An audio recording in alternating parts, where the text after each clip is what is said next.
Hey, good morning. How you doing? Hey, I'm doing pretty good. Just on my way to the office. It's a beautiful, partly cloudy day here in Las Vegas. 59. Pretty nice. But hey, I was reading this morning that there are 6.3 million Americans right now. 6.3 million Americans right now that are at least 90 days past due on their car payment. Now let that sink in a little bit. 6.3 million Americans that are 90 days past due, which means at any given moment today, the bank could repossess 6.3 million cars today. And it gets worse every day. And this report was saying that this is the most amount of 90-day delinquencies since the Great Recession, since 2009. Mortgage delinquencies are down, but car delinquencies are up. Now, what does that mean to the average person like you and me? People that, I don't have any car loans. My stuff, I do, but they're, I pay $1 a month, and I've talked about that many, many times in other videos. Why you should always finance your vehicles, never pay cash, never pay them off completely. So I'm in a 2010 Tundra right now. This one is paid off because I bought it in 2009, but some of my other vehicles are not. But what does that mean to you if there's 6.3 million Americans right now that are 90 days past due, that are all facing repossession, that are essentially running from the repo man? What does that mean to you? How does that affect you? Well, it's really quite simple. If the bank takes a loss on those 6.3 million cars, they're not going to take it out of their share. That's not how business works. That's not how capitalism works. Who pays for it is future customers, which means you're going to pay for it in the future if you get another car loan, or potentially the person that got the repo is going to pay for it. And I saw that interest rates, if you have a repossession, if you have a 90-day late, you could pay 15 to 20% interest. 15 to 20%. Now, if you look at this Tundra, I bought this in 2009 for $53,000.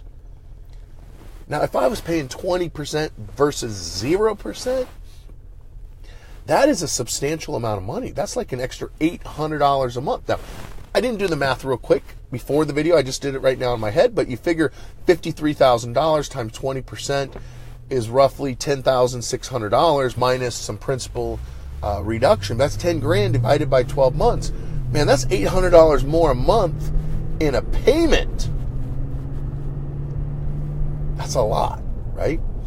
I did a seminar. I spoke at a seminar, rather, in October. And I showed 3 cars. I showed a 2007 Honda Civic. I showed a 2017 BMW and a 2007 Mercedes. And the thing was, those 3 cars, the 2 Mercedes, the brand new cars, the BMW and the Mercedes, had the same payment as the 2007 Honda Civic, a 10-year-old car. How can that be? Well, it's because the person who bought the Mercedes and the BMW had great credit, so they're paying 0% interest. Where the person who bought the 2007 Honda Civic is paying 22%. I've seen as high as 27% interest on a car loan, which makes the payment as much as a brand new car. You see why bad credit's so expensive? Now, what do you do if you find yourself, you're one of the 6.3 million people that are behind on your payments? What do? Well, I found myself there many times over the years. I've had, unfortunately, multiple vehicles repossessed, a boat repossessed, motorcycles repossessed.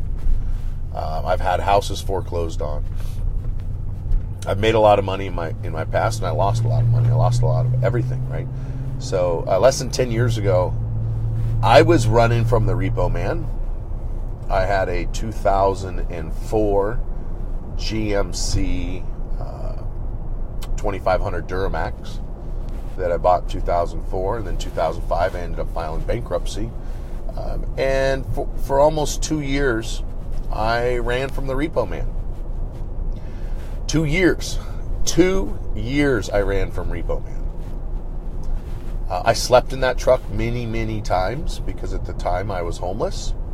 In late 2007, early 2008, I was actually homeless, and I would spend, if I didn't have somewhere to stay at a friend's house or something, I would sleep in my truck.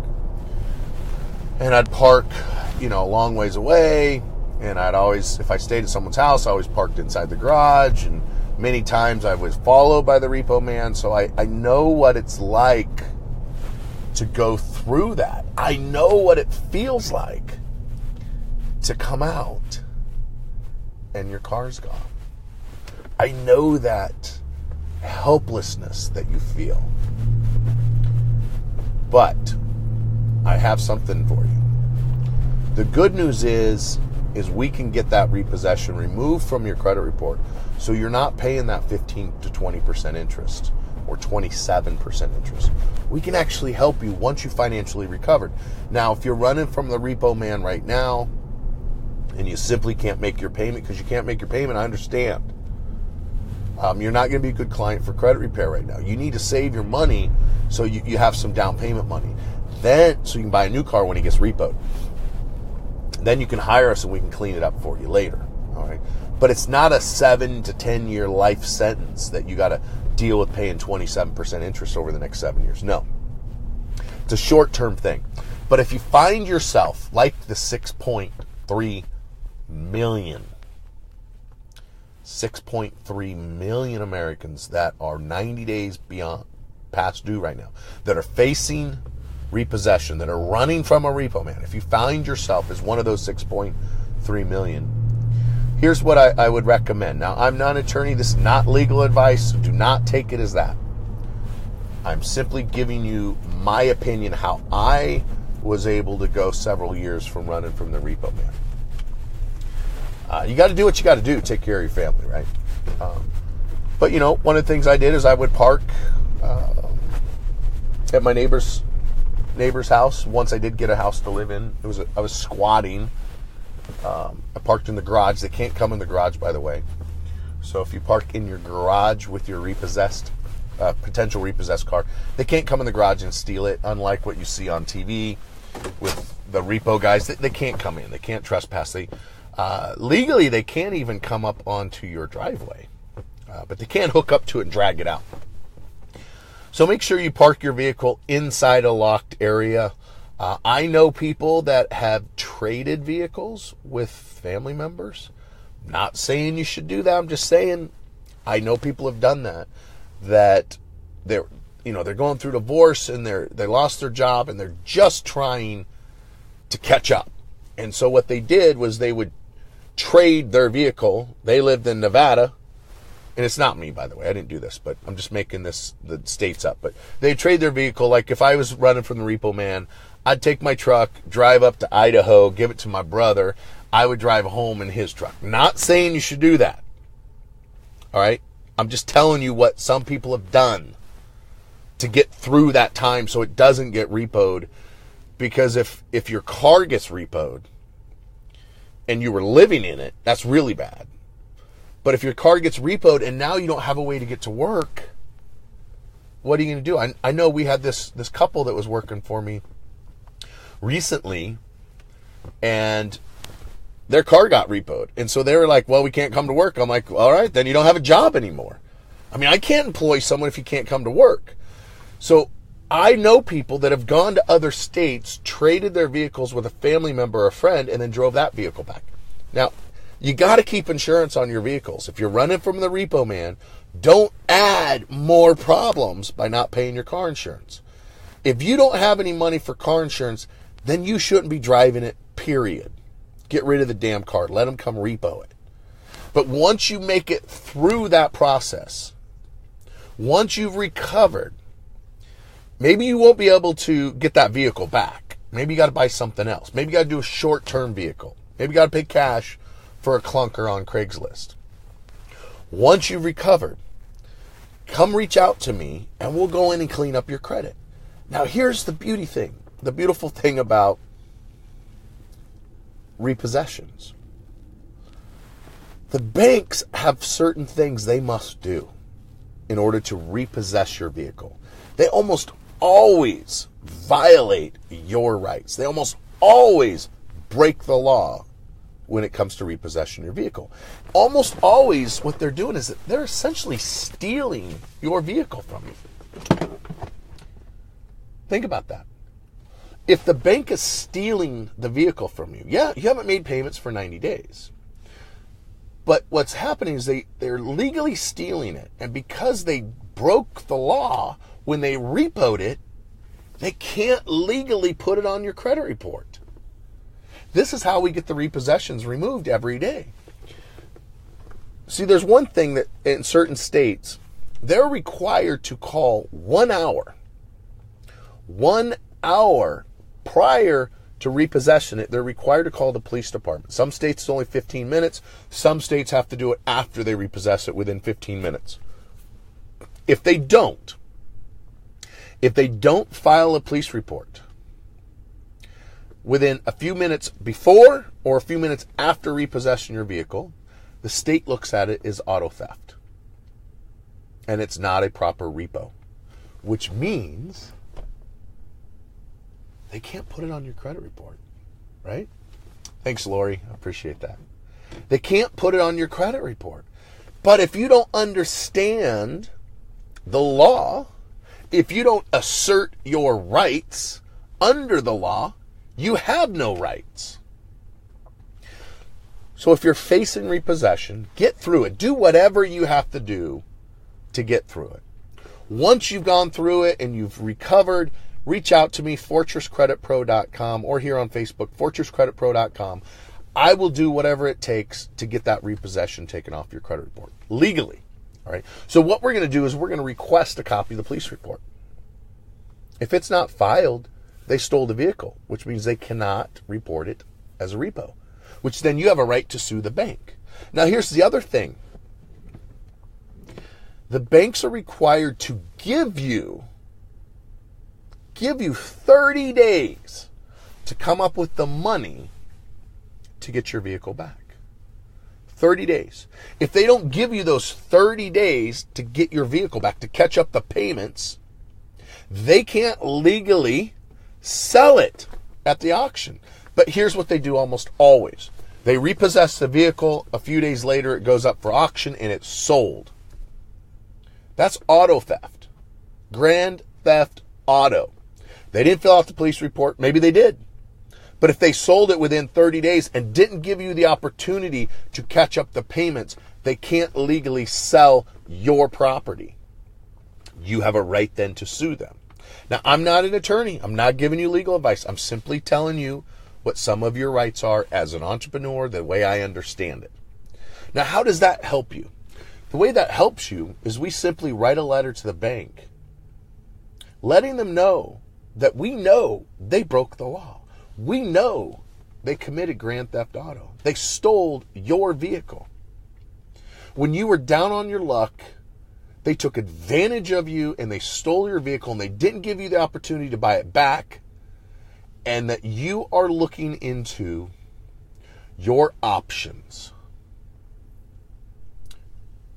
We request that you simply remove it from my credit report so I don't have to get an attorney to get involved. All right? Hey, thanks for the comment from Robert. I appreciate that. That's what we're here for, man. We're here to fix people's credit. We don't judge anybody. The only thing that I've never had on my credit report that we see on other people's credit reports are child support judgment. I almost did, and that was because I actually had full custody of my kids. Their mom was supposed to be paying child support. She wasn't. And so I got a letter saying they were going to go after me because they just assumed it was me, and so it was a paperwork error. But I've had everything else: bankruptcies, foreclosures, tax liens, judgments, repos, charge-offs, everything. Once you've recovered from what you're going through right now, if you're one of the 6.3 million Americans running from the repo man, get through it. However you got to do it, but make sure you have car insurance. Because I don't want you out there driving a car. It's one thing not to make the payment. It's another thing not to pay car insurance. You got to have your car insurance. Do whatever you got to do to get through your repossession time. Reach out to me at fortresscreditpro.com or here on Facebook. I'll do whatever I can legally do to get that repo removed from your credit report so you can go back in. You can go right back. You can get rid of the car you're in now. Maybe sell it. Maybe you had to buy a clunker. That's fine. Maybe you got a 20% loan. You want to keep the car. We can simply get rid of the repo, refinance it with the credit union. We do that all the time. I did that for one of my employees recently. Saved her $300 a month. $300. She kept her car. She went from, I think she was $18.99 down to $1.9. $300. Boom, just like that. $3,600 savings from just cleaning up her credit. Now, she didn't have a repo. She had 2 little medical collections. But her score went up so high that she was able to simply refinance it. Didn't have to pay sales tax and registration fees, all that. She simply refinanced the car loan and is able to save $300 a month. So if you're watching right now and you have a repossession on your credit, or you're facing repo, or you have late payments, charge-offs, short sale, bankruptcies, judgments, collections, I can help you fix it. Go to fortresscreditpro.com. Remember, fix your credit, fix your life. Have a good day.